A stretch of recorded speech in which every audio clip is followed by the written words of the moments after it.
Indonesia merupakan negara yang memiliki presiden sebagai kepala negaranya. Setiap presiden dari zaman Presiden Soekarno hingga Presiden Jokowi memiliki kabinetnya masing-masing loh.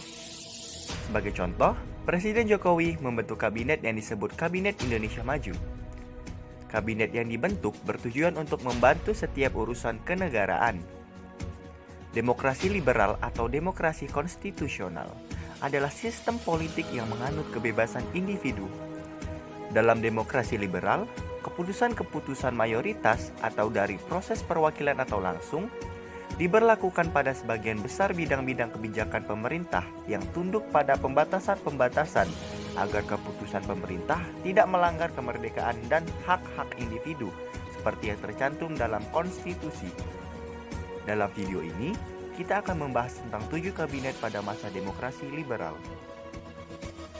1. Kabinet Natsir. Perdana Menteri sekaligus pimpinan kabinet ini adalah Muhammad Natsir yang berasal dari Partai Majelis Syuro Muslimin Indonesia atau yang disingkat dengan Masyumi.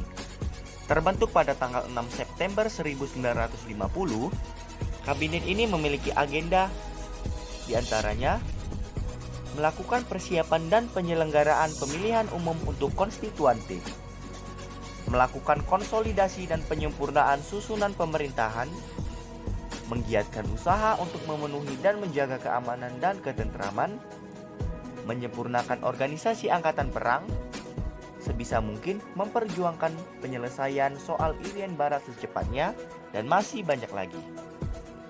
Kabinet ini harus mundur karena menghadapi mosi tidak percaya dari Partai Nasional Indonesia atau PNI atas sebuah produk hukum yang diduga menguntungkan Masyumi selaku partai pimpinan koalisi kabinet secara politis. 2. Kabinet Sukiman.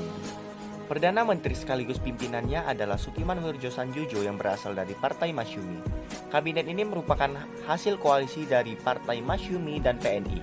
Sukiman terpilih sebagai Perdana Menteri dengan Suwiryo dari PNI sebagai wakilnya. Kabinet Sukiman memiliki agenda kerja diantaranya menjalankan berbagai tindak tegas sebagai negara hukum untuk menjamin keamanan dan ketentraman, membuat dan melaksanakan rencana kemakmuran nasional dalam jangka pendek untuk mempertinggi derajat ekonomi rakyat dan mempercepat usaha penempatan bekas pejuang dalam pembangunan, menyiapkan undang-undang, pengakuan serikat buruh, perjanjian kerjasama, penetapan upah minimum, dan penyelesaian pertikaian buruh, dan masih banyak lagi. Pada akhirnya, kabinet ini harus mundur karena menghadapi mosi tidak percaya dari seluruh partai politik yang ada atas sebuah dugaan penyelewengan teknis dan ideologis terkait dana bantuan asing yaitu Mutual Security Act atau MSA dari Amerika Serikat yang notabene adalah negara blok barat. 3. Kabinet Wilopo. Dipimpin oleh Wilopo yang berasal dari Partai Nasional Indonesia atau PNI. Kabinet ini dibentuk pada 30 Maret 1952. Kabinet ini juga merupakan hasil koalisi antara Masyumi dan PNI.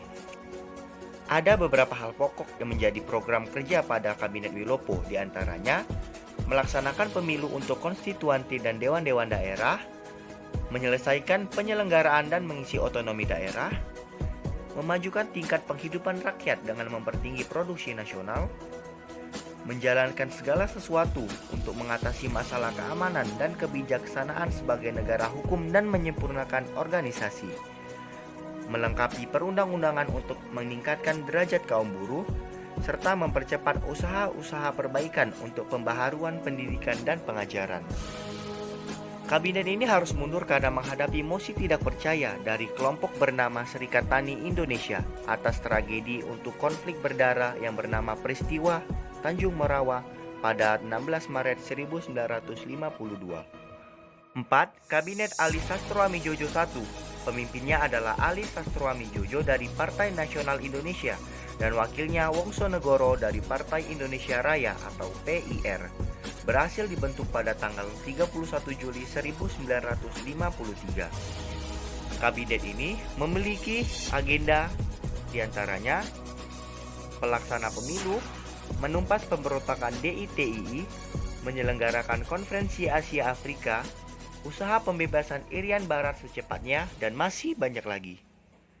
Kabinet ini harus mundur karena perselisihan pendapat mengenai tata cara pengangkatan Kepala Staf Angkatan Darat atau KSAD antara pemerintah dengan TNI Angkatan Darat dalam pergantian Jenderal Nasution yang mengundurkan diri dari Kepala Staf Angkatan Darat. 5. Kabinet Burhanuddin Harahap. Perdana Menteri sekaligus pimpinan kabinet ini adalah Burhanuddin Harahap yang berasal dari Partai Majelis Syuro Muslimin atau Masyumi, dibentuk pada tanggal 12 Agustus 1955. Kabinet ini memiliki agenda diantaranya mengembalikan wibawa pemerintah, pengambilan Irian Barat, melaksanakan pemilihan umum, upaya menghilangkan faktor yang menimbulkan inflasi, melaksanakan kerjasama antara Asia Afrika, dan masih banyak lagi. Kabinet ini harus mundur karena keberhasilan kabinet ini hanya sebatas menyelenggarakan jalannya pemilu 1955 saja. Akibatnya, pemenang pemilu pada tahun itu menjadi kabinet pemerintahan berikutnya.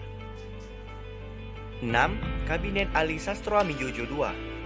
Masih dipimpin oleh Ali Sastroamidjojo, kabinet ini menjadi satu-satunya kabinet yang memerintah melalui pemilihan umum di masa Indonesia era demokrasi liberal, terbentuk pada tanggal 20 Maret 1956.